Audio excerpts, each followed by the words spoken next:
ሰላም ጤና ይስጥልኝ ውድ የቴሶፋ በሻይቱ ቻናል ተከታታዮች እንደምን ከርማችኋል? በዛሬው ብሎግ እንግዲህ አርብን በኦማን እንዴት እናሳልፋለን የሚለውን አብረን የምናየው ነው የሚሆነው። አብራችሁን ተከታተሉ።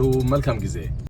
እንግዲህ ተመልካቾቻችን የዛሬ ውሏችን የሚጀምረው ዛሬ በጠዋት እንግዲህ ጩጬን ዋና ትምህርት አላት። እሷን ይዣት ሄድና ለ30 ደቂቃ ለግማሽ ሰዓት ያህል የዋና ክላሷን ትማራለች። ከዛ ደግሞ እዚህ ኦማን መስካት ቄሮ ሬስቶራንት የሚል ተከፍቷል። እዛ ደግሞ ሄደን እስኪ ምግባቸውን እንቀምሳለን። ከፕሮግራማችን ጋር አብራችሁ እንድትቆዩ እየጋበዝን ቻናላችን ሰብስክራይብ፣ ሼር፣ ላይክ በማድረግ ቤተሰብ ይሁኑ።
እንግዲህ ተመልካቾቻችን እንዳያችሁት ከዋና ወጣ ብለን እንግዲህ ምሳችንን በዚህ በመስካት ቄሮ ሬስቶራንት የሚባል ተከፍቷል።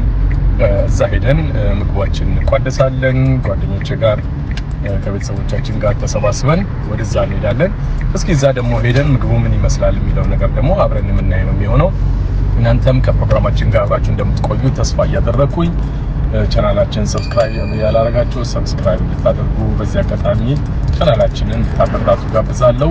መልካም ቆይታ።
እንግዲህ የዛሬ ውሏችን ይሄን ይመስል ነበረ። እንዳያችሁት እንግዲህ የቄሮ ሬስቶራንት ሄደን ቆንጆ ምሳ ተመግበናል። ምግባቸው እውነት ለመናገር በጣም ምርጥና ቆንጆ የሆነ ምግብ ነው። በተለይ ኦማን መስካት የምትገኙ ወይም ደግሞ ከተለያየ ከተማ ወደ መስካት የምትመጡ ኢትዮጵያውያን እዚህ የመጣችሁ ቆንጆ የኢትዮጵያን ምግብ እንድትመገቡ ጋብዛለሁ። በእውነት ነው በጣም ምርጥ የሆነ ምግብ ነው።